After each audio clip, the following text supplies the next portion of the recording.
It's not easy being a hard-boiled private detective, especially when you get some unwanted help. Help that's literally from out of this world. The Meddler by Larry Niven. Read by Karl. Someone was in my room. Had to be one of Sink's boys. He'd been stupid. I left the lights off. Yellow light, no sleeping in the door was all the warning I needed. Hadn't used the door, the threads were still there. They left the fire escape outside the bedroom window. I pulled my gun, moved back a little in the corridor to get an elbow room. Then, I packed it off often enough to drive the management crazy. I kicked the door open and was in the room in one smooth motion. Should have been behind the door, or crouching behind the table, or hidden in the closet with his eyes to the keyhole. Instead, he was right in the middle of the living room, facing the wrong way. He barely started to turn when I pumped 4 gyrojet slugs into him, saw the impact twitching his shirt, went over the heart. He was finished. So I didn't slow down to watch him fall. I crossed the living room rug in a divine run and landed behind the couch. Couldn't be alone, there had to be others. If one had been behind the couch, he might have gotten me, but there wasn't. I scanned the wall behind me, and there was nothing to hide under. So I froze, waited, listening. Where were they? The one I shot couldn't have come alone. I was peeved at Sink. As long as he sent guns to Wheeler, like he might have sent if he knew what they were doing. The one I shot hadn't had time to know he was in a fight. Why did you do that? Impossibly, the voice came from the middle of the living room, where I'd left a falling corpse. I rushed a quick look and brought my head down fast. The afterimage. He hadn't moved. There was no blood on him. No gun visible, but I hadn't seen his right hand. Bulletproof vest? Sink's boys had no rep for that kind of thing, but that had to be it. I stood up suddenly and fired, aiming between the eyes. The slug smashed his right eye, off by an inch. I knew he'd shaken me. I dropped back and tried to cool off. No noises. Still no sign he wasn't alone. I said, "Why did you do that?" Mild curiosity coated his high-pitched voice. He didn't move as I stood up, but there was no hole in either eye. "Why did I do what?" I asked, cleverly. "Why did you make holes in me?" My gratitude for the gift of metal, of course, but... He stopped suddenly, like I said too much and knew it. But I had other worries. Anyone else here? Only we two are present. I beg pardon for invasion of privacy, and will indemnify... He stopped again and suddenly started over. Who you're expecting? Sink's boys, because they haven't caught on yet. Sink's boys wants to make holes in me. Why? Could you be that stupid? To turn me off, to kill me. He looked surprised and furious. He was so mad he gurgled. I should have been informed. Someone has been unforgivably sloppy. Yeah, me. Thought you must be with Sink. Shouldn't have shot at you. Sorry. Nothing, he smiled, instantly calm again. But I ruined your suit. I trailed off. Holes shown in this suit and shirt, but no blood. Just what are you? He stood about 5'4", a round little man in an old-fashioned brown one-button suit. There was not a hair on, not even eyelashes. No warts, no wrinkles, no character lines. A nebbish. One of those guys whose edges are all round, like someone forgot to put in the fine details. He spread smoothly manicured hands. I am a man like yourself. Nuts. Well, he said angrily, you would have thought so if the preliminary investigation team had done their work properly. You're not a Martian? I am not a Martian. I am... He gurgled. Also, I am an anthropologist. Your word. I'm here to study your species. You're from outer space? Very. The direction and distance are secret, of course. My very existence should have been secret. He scowled deeply. Rubber face, I thought, not knowing the half of it yet. I won't talk, I reassured him, but you came at a bad time. Any minute now, something's going to figure out who it is that's on his tail. It'll be on mine, this stuff will be ground zero. I hate to brush you. I've never been a... whatever. I too must terminate this interview, since you know me for what I am. But first, tell me of your quarrel. Why does Sink want to make holes in you? His name is Lester Dunhaven Sinclair III. He runs every racket in the city. Look, we've got time for a drink, maybe. I've got scotch, bourbon. He shuddered. No, I thank you. Just trying to sit you at ease. I was a little miffed. Then perhaps I should adopt a more comfortable form while you drink. Whatever you choose, if you don't mind. Please yourself. Went to the rolling bar and poured bourbon and tap water, no ice. The apartment house was dead quiet. I wasn't surprised. I lived here a couple of years, and the other tenants have learned the routine. When gun goes off, they hide under their beds and stay there. You won't be shocked? My visitor seemed anxious. If you're shocked, please say so at once. And he melted. I stood there with a paper cup to my lip and watched him flow out of his one-button suit and take the compact shape of a half-deflated gray beach ball. I downed the bourbon and poured more. No water. My hand stayed steady. I'm a private op, I told the Martian. He extruded a convoluted something I decided was an ear. When Sink showed up about 3 years ago and started taking over the rackets, I stayed out of his way. He was the law's business, I figured. Then he bought the law, and it was okay too. I'm no crusader. Crusader? His voice had changed. Now it was deep and sounded like something bubbling up from a tar pit. Never mind. I tried to stay clear of Sink, but it didn't work. Sink had a client of mine killed. Morrison, his name was. I was following Norrison's wife, getting evidence for a divorce. She was checking up on a guy named Adler. Had all the evidence I needed when Morrison disappeared. Then I found out Adler was Sink's right hand. Right hand? Nothing was said of hive cultures. Huh? One more thing the prelude team will have to answer for. Continue talking. You fascinate me. I kept working on it. What could I do? Morrison was my client, and he was dead. I collected plenty of evidence against Adler and turned it over to the cops. Morrison's body never turned up, but I had good corpus delicti evidence. Anyway, Sink's bodies never do turn up. They just disappear. Turned what I had over to the cops. The case was squashed. Somehow the evidence got lost. One night I got beat up. Beat up? Almost any kind of impact that could damage a human body. Really? He gurgled. All that water, I suppose. Maybe. In my line, you have to heal fast. Well, that tore it. Started looking for evidence against Sink himself. Week ago, I sent Xeroxes off to the feds. One of Sink's boys found a couple of the copies. Bribery evidence, nothing exciting, but enough to hurt. Figured it wouldn't take Sink long to figure out who made them. The Xerox machine I borrowed was in a building he owns. Personally, I think I will make holes in the lady of a preliminary investigation. Will that hurt? She is not a gurgle. She is a loud, shrill bird whistle. I get it. Anyway, you can see how busy I'm going to be. Must be busy to talk about anthropology. In a minute now, I'll have Sink's boys all over me, and the first one I kill will have the cops on me too. Maybe the cops come first. I don't know. May I watch? I promised not to get in your path. Why? He cocked his ear if that's what it was. An example. Your species developed an extraordinary system of engineering using alternating current. We are surprised to find you transmitting electricity so far and using it in so many ways. Some may even be worth imitating. That's nice. So, perhaps there are things we can learn from you. I shook my head. Sorry, short stuff. Party's bound to get rough, and I don't want any bystanders getting hurt. What the hell am I talking about? Holes don't hurt you. Very little hurts me. My ancestors once used genetic engineering to improve their design. My major weaknesses are susceptibility to certain organic poisons and a voracious appetite. Okay, stay then. Maybe after it's all over you can tell me about Mars or wherever you come from. I like that. Where I come from is classified. I can tell you about Mars. Sure. I'd like to raid the fridge while you wait. If you're hungry all the time... Hold it. Sliding footsteps. They were out there. A handful of them, if they were trying to keep it a secret. These had to be from Sink, because the neighbors were under their bed by now. The Martian heard it too. What shall I do? I cannot reach human form fast enough. I was already behind the easy chair. Then try something else. Something easy. A moment later I had 2 matching black leather footstools. They both matched the easy chair, but maybe nobody didn't notice. The door slammed wide open. I didn't pull the trigger because nobody was there, just the empty hallway. The fire escape was outside my bedroom window, but that window was locked and blocked and rigged with alarms. They wouldn't get in that way, unless... I whispered, "Hey, how'd you get in?" Under the door. So that was all right. The window alarms were still working. Did any of the tenants see you? No. Good. I get enough complaints from the management without that.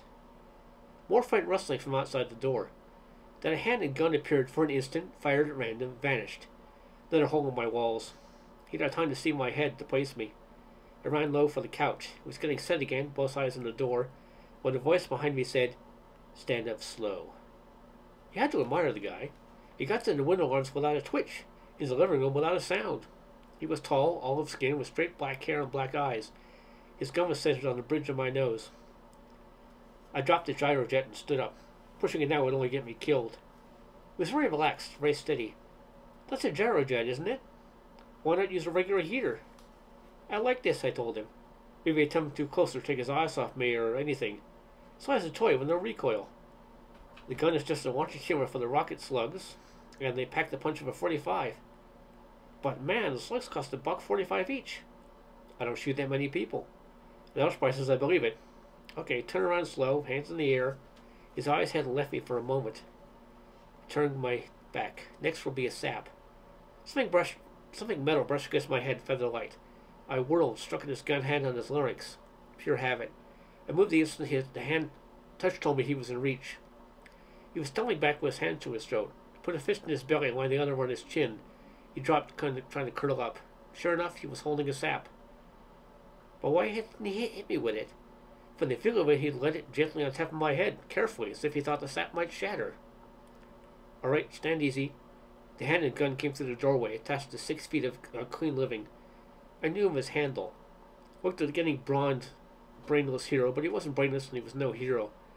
He said, "You're going to hate yourself for doing that." The footstep behind him began to change shape. "Damn it," I said, "that's not fair." Handel looked comically surprised and smiled winningly. 2 to 1?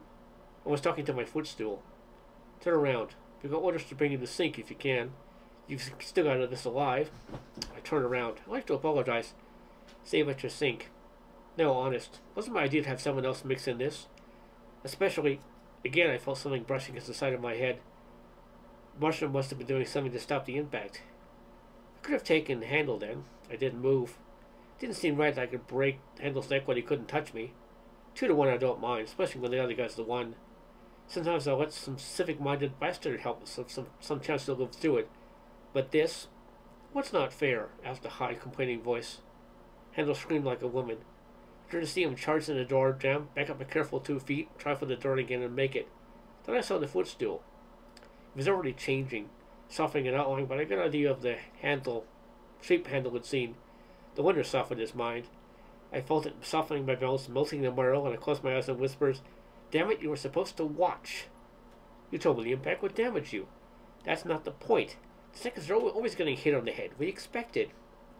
How can I learn anything from you if your little war ends so soon? Well, what do you learn if you keep jumping in? You may open your eyes." I did. The Martian was back to his nebbish form.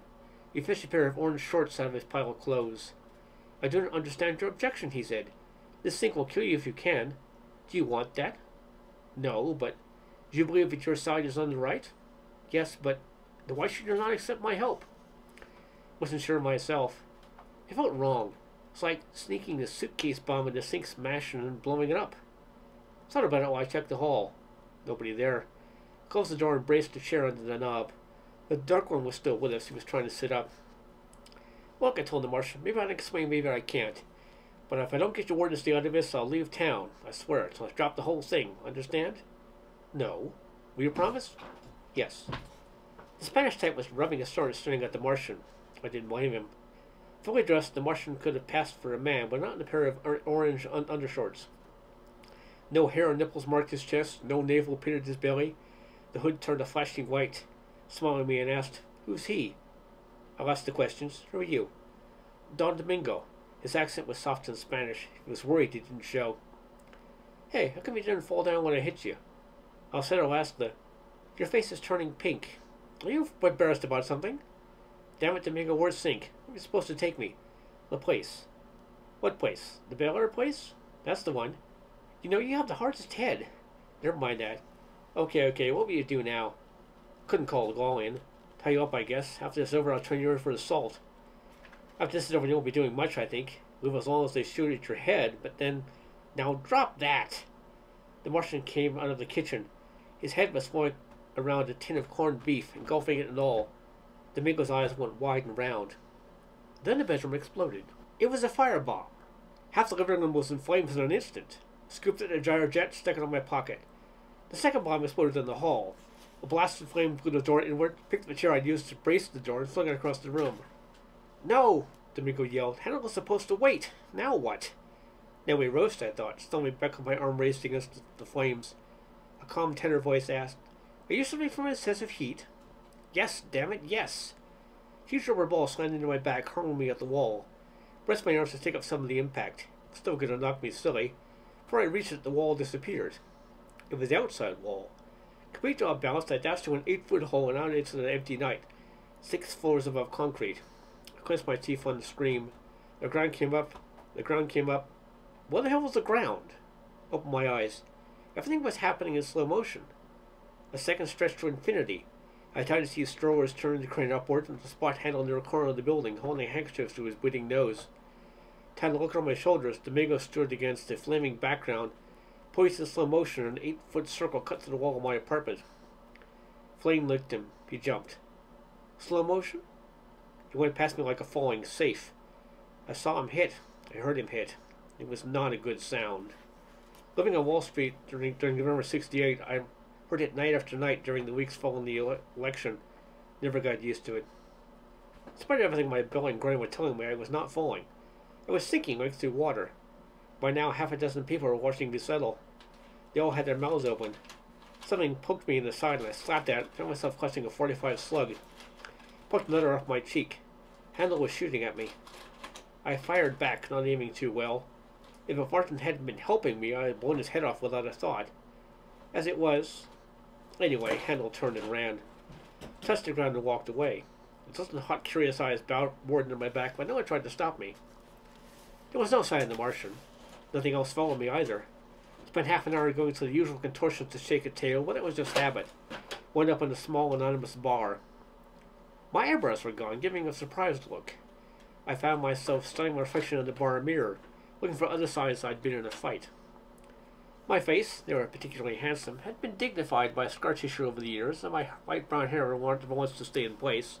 I had to move the part a year back to match a bullet crease on my scalp. The scars were all there, but I couldn't find any new cuts or bruises.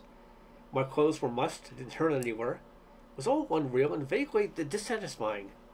But my next brush with Sink would be for real. Had my gyrojet and a sparse handful of rocket slugs in one pocket.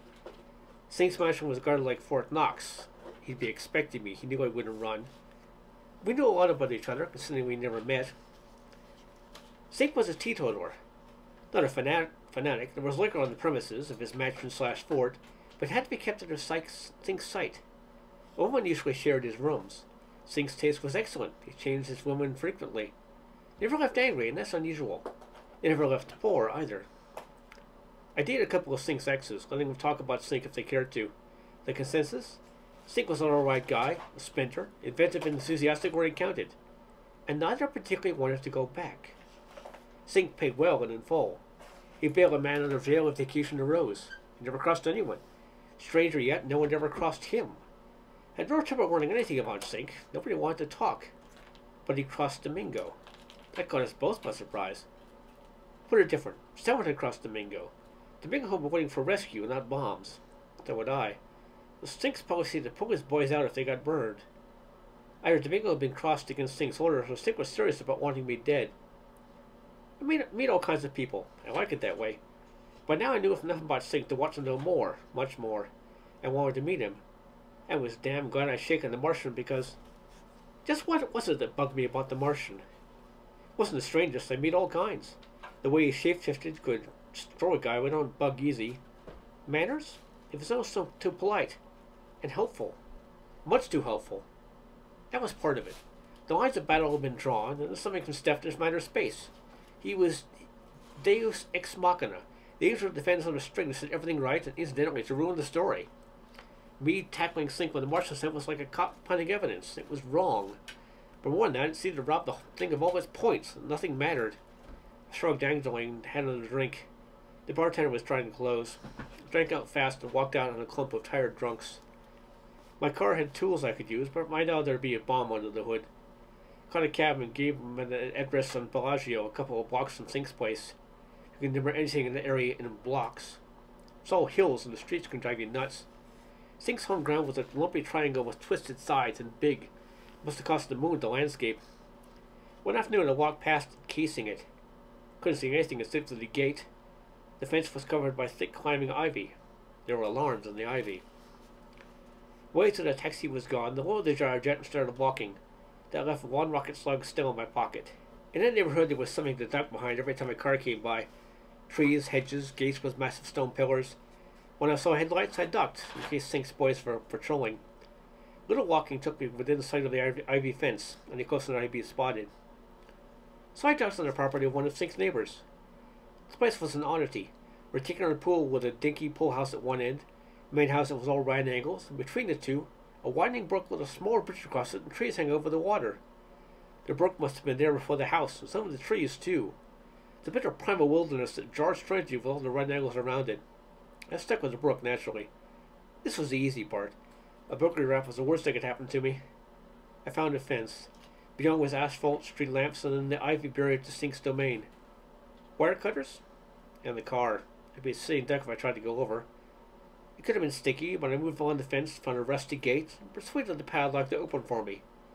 Seconds later, I was across the street and huddled across the ivy, just where I'd taken the trouble to hunt out a few of the alarms. 10 minutes later, I went over. Sitting duck? Yes. I had a clear view of the house, huge and mostly dark.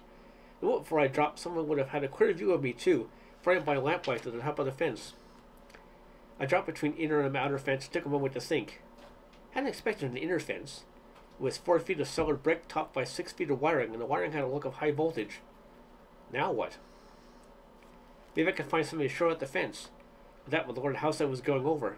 Still, it might be the best chance. Or I could go back over the ivy and try the gate defenses. Maybe I could even bluff my way through.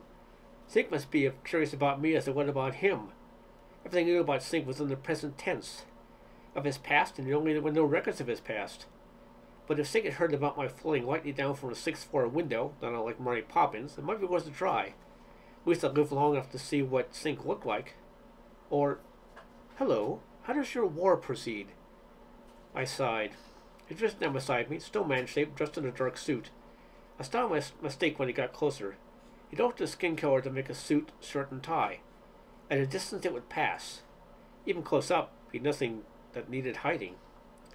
I thought I'd get rid of you, I complained. Are you bigger? At a guess, his size had nearly doubled. Yes, I became hungry. You weren't kidding about your appetite. This war, he reminded me. Are you planning to invade? I was. I didn't know about the fence. Shall I? No. You should not whatever you're thinking about. Just watch. Who am I to watch? You have done nothing for several minutes. I'll think of something, of course. Whatever you do, I won't need your help now or ever. If you want to watch, fine, be my guest, but don't help. I do not understand why not. It's like bucking a guy's telephone. Sink has certain rights, even if he is a crook. He's immune from cruel and unusual punishment. The FBI can't bug his phone. Can't kill him unless you try to kill him first, unless he's breaking a law at the time. You shouldn't have to worry about armed attack by Martians. Surely if Sink himself breaks the rules... There are rules for dealing with lawbreakers, I snapped. The Martian didn't answer. He stood beside me, 7 feet tall and pudgy, a dark man-like shape with a dim light for the house. Hey, how do you do those things you do? Just a talent? No, I carry implements. Something poked out of his baby's chest, something sharp that gleamed like metal. This, for instance, damps momentum. Other portable artifacts lessen the pull of gravity or reprocess the air in my lungs. Keep them all inside you? Why not? I can make figurines of all sizes inside me. Oh, you should have said there are rules for dealing with rule breakers. Surely there are already broken those rules. You have trespassed on private property. You have departed the scene of an accident, Don Domingo's death. You have... Alright, then. Alright, I'll try again. With wasting too much time. Getting over the fence was important. But so, somehow, was this. Because in a sense, the Martian was right. It's nothing to do with rules. It has nothing to do with rules, I told him. At least not exactly. What counts is power. Sink has taken over and you want others too, later. He's got too much power. That's when someone has to stop him. And you give me too much power. A man has too much power loses his head. I don't trust myself with you on my side. I'm a detective. If I break a law, I expect to be jailed for it, unless I can explain why. It makes me careful. If I take a crook and can whip me, I get bruised. If I shoot someone who doesn't deserve it, I go to prison. It all tends to make me careful. But with you around... You lose your caution, said the dark bulk beside me. He spoke almost musingly, with more human expression than I heard before. You may be tempted to make take more power than is good for you. Not expect your species to be so wise. You thought we were stupid? Perhaps. I expected you to be grateful and eager for any help I might give. Now I begin to understand your attitude. We, too, try to balance out the amount of power given to individuals. What is that noise? It was rustling, scampering, barely audible, but not a little furtive. I don't know. Decide during the next move. Yes, Damn, those are dogs. What are dogs? Suddenly they were there. In the dark I couldn't tell what breed, but they were big and they didn't bark. Rustling claws scrubbing on cement, they ran around the curve of the brick wall, coming from both sides, terribly fast. I hit the jar jet, and there were twice as many dogs as I had shots. Lights came on, bright and sudden, all over the grounds. I fired, and a finger of flame reached out and touched one of the dogs. He fell, tumbling, lost in the pack. All the lights went deep red, blood red. The dog stopped. The noise stopped. One dog nearest was completely off the ground, hovering in mid-leap, his lips skinned back from sharp ruby teeth. Seems I have cost you time, the Martian murmured. May I return it? What did you do? I've used the damper in a projected field. The effect is as if the time stopped for all but us. If you like the time I've kept you talking, it's the least I can do. Dogs to the left and dogs to the right, and lights all the hell over the place. Found men with rifles placed like statues about the white lawn. I don't know if you're right or wrong, I said. I'll be dead if you turn off the time stopper. This is the last time, okay? Okay, we use only the inertia damper. I'll move around to the other side of the house. Then you turn off the gadget. I'll give you some time to find a tree. We went. I stepped carefully among the statue of dogs. The Martian floated behind like a gigantic, pudgy ghost. The channel between inner and outer fence went all the way around to the gate in front of the house. Near the gate, the inner gate pinched against the outer and ended. Before it reached that point, I found a tree. It was big, it was old, and one thick branch stretched about the fence to hover over our heads. Okay, to turn off the gadget. The deep red lights glared a sudden white. I went up the ivy. Long arms and oversized hands are a big help to my famous monkey act. No point now worrying about alarms. Had the balance standing on the outer fence to reach the branch with my fingers. When I put my weight on it, it dipped 3 feet and started to creak. Moved hand over hand and swung the leaves before my feet could brush against the inner fence. At a comfortable crouch, I settled myself to take stock. There were at least 3 riflemen on the front lawn. They were moving their search pattern, but didn't expect to find anything. All the action was supposed to be in back. The Martian flew the air and moved across the fence. He nicked the top going over. A blue snap sparked, and he dropped like a sack of wheat. Landed against the fence, grounded now, and electricity leaped and sizzled. Ozone and burnt meat mixed in the cold night air. Dropped out of the tree and ran to him. It didn't touch him. The current would have killed me. It would have certainly killed him. That was something I never thought of. Bullets didn't faze him. He could produce miracles on demand. How could he be killed by a simple electric fence? If you'd only mentioned that. But he'd been surprised even to find if we had electricity. Or would a bystander be killed? One thing I'd swear I'd never do again. Now he's nothing like human. Metal things poked gleamingly from the dead mass that had been an anthropologist from the stars. The rustle current had stopped seconds ago. Pulled one of the metal gadgets out of the mass, slid in the pocket, and ran. It spotted me right away. I took a zigzag course around a fenced tennis court running from the front door. There were man-length windows on the other side of the door. Right at the steps, but the driver went down and a hurl was slashing blow that broke most of the panes in the window and drove off the steps into a line of bushes. When things happen that fast, you might have to fill the gaps between what you saw and what you didn't. Also, gunmen chased me frantically up the stairs and through the front door, shouting at the tops of their lungs. I moved along the side of the house, looking for a window. Some of us decided I couldn't go through all that jagged glass. Must have outshone the others too, because I heard the hunt start again. Climbed a piece of wall, found a little ledge outside a darkened second floor window. Got the window open without too much noise. For the first time in the crazy night, I was beginning to think I knew what I was doing. It seemed odd, because I didn't know much about the layout of the house and hadn't the face there where I was. But at least I knew the rules of the game. The variable, the Martian, the Deus Ex Machina, was out of the picture. The rules were, whoever saw me would kill me if he could. No bystanders, no good guys will be here tonight. There'd be no complex moral choices. I would not be offered supernatural help in return for my soul or otherwise. All I had to do was try and stay alive. But a bystander had died. The bedroom was empty. 2 stores led from a closet in the bathroom. Yellow light seeped over a third door. No choice here. I pulled the gyro jet and opened the third door.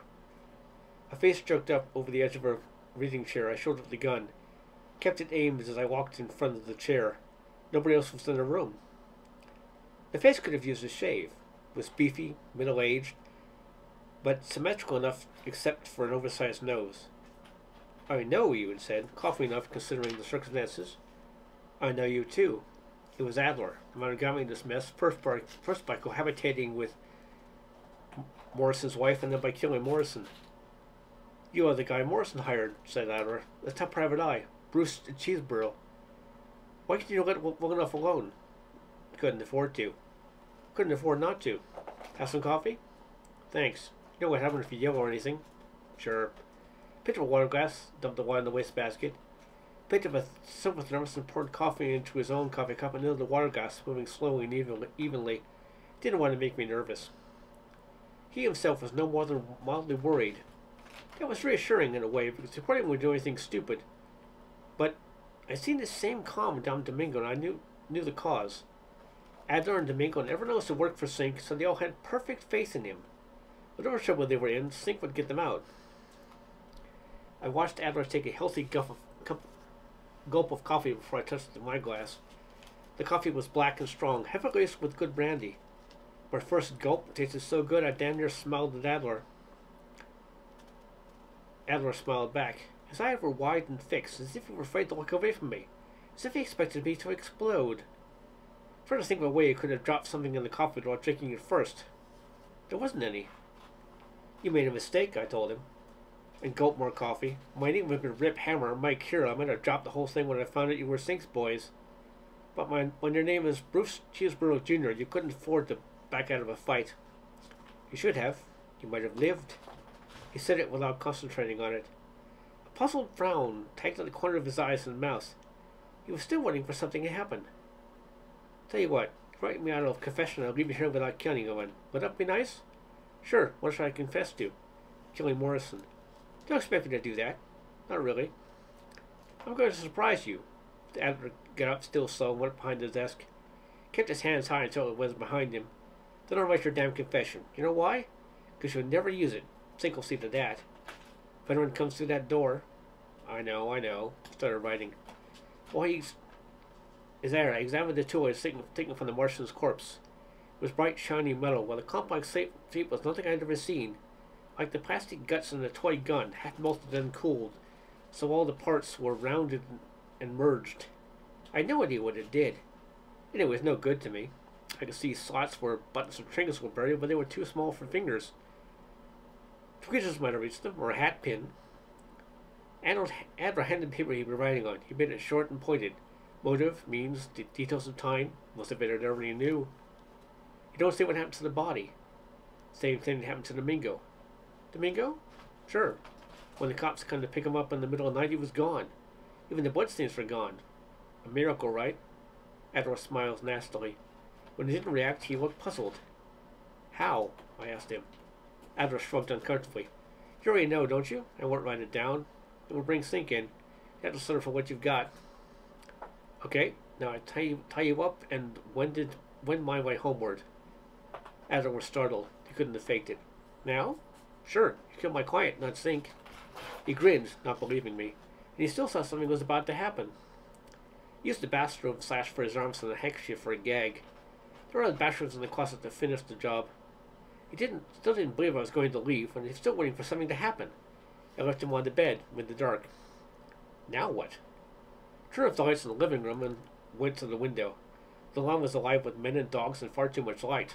That was the direct way out. I had Adler's hide in my pocket. Adler would kill my client. Was I still chasing Sink, or should I try to clear with that piece of paper? Get clear, of course. I stood by the window picking out shadows. There was a lot of light, but the shadows of bushes and trees were jet black. Find a line of hedge light on this side, but I could try the other. Move along that side of the tennis court, and hop across to that odd-looking statue. The door opened suddenly, and I whirled. A man in dark slacks and a smoking jacket stood facing my gun. Unhurriedly, he stepped to the door and closed it behind him. It was Sink. Lister Denhaven Sinclair III was a man in perfect condition, not a pound overweight or underweight, with gymnasium muscles. Guessed the age at 34 or so. Once I'd seen him in public, but never close to see what I saw now. His thick blonde hair was a wig. He smiled at me. Cheeseborough, isn't it? Yeah. What did you do with my lieutenant? Looked me up and down. I gather he's still with us? In the bedroom, tied up. Moved around to lock the door to the hall. I understand now why Sink's man had been something like a feudal overlord. He measured up. He inspired confidence. His confidence in himself was total. Looking at him, I could almost believe that nothing could stand against him. I gathered you were too intelligent to try the coffee. A pity, said Sink. He seemed to be examining my gun with no trace of fear. I tried to think it was a bluff, but I couldn't. No man could put across such a bluff. His twitching muscles to give him away. I began to feel afraid of Sink. A pity, he repeated.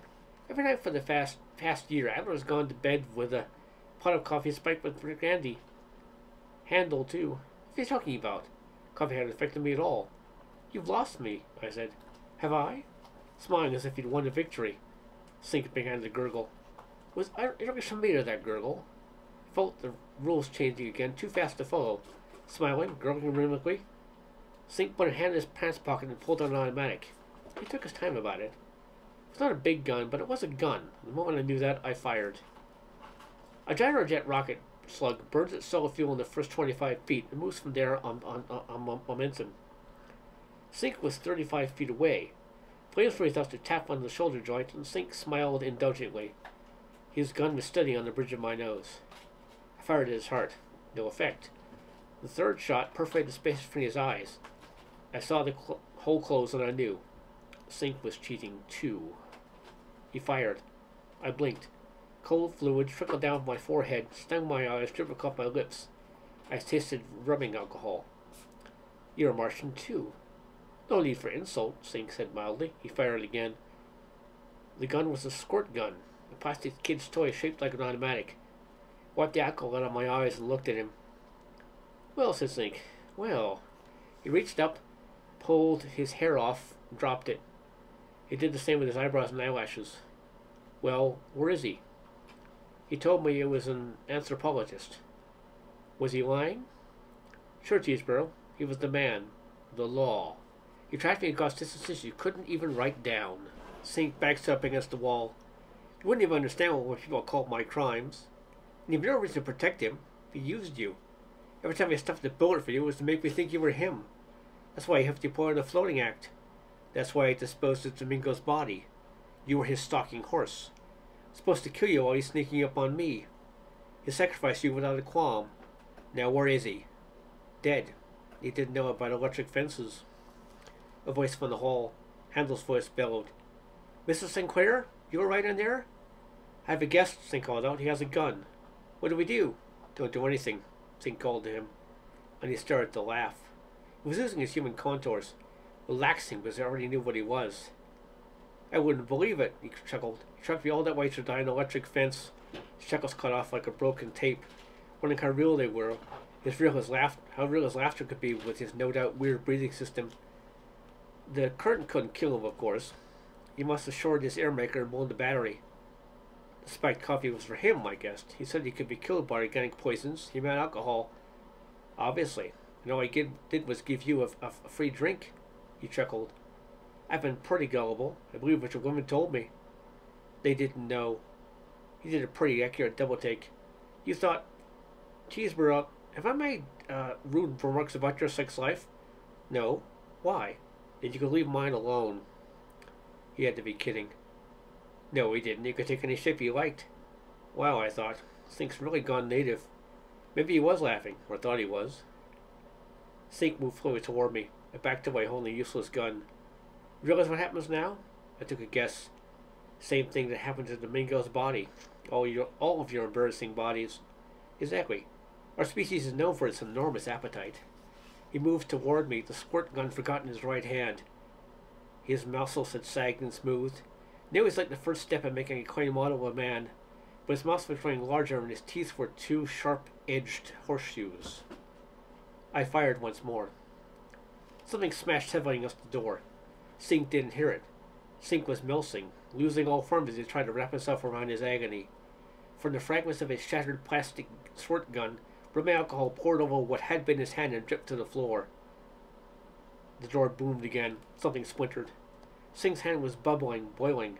Sink, screaming, was swung out of his sacks and smoky jacket, and I I snapped at her when her force was holding me rooted and picked up the silver thermos and poured hot spiked coffee over whatever it was that writhed on the floor. The sink bubbled all over. White metal machinery screwed herself on the mast and lay on the rug. The door cracked and gaved. By then I was against the wall, ready to shoot anything that looked my way. Handel burst in the room and stopped dead. He stood in the doorway when the stars grew cold and went out. Nothing, I felt, could have torn his eyes from that twitching, bubbling mass. Gradually the mass stopped moving, and Handel gulped, got his throat working, shrieked, and ran from the room. I heard the meaty thud as he caught up with the guard. I heard him babbling, "Don't go in there! Don't! Oh, don't!" And then a sob and the sound of uneven running feet. I went in the bedroom and out the window. The ground still blazed with light, but I saw no motion. Anyway, there was nothing out there but dogs and men. The end.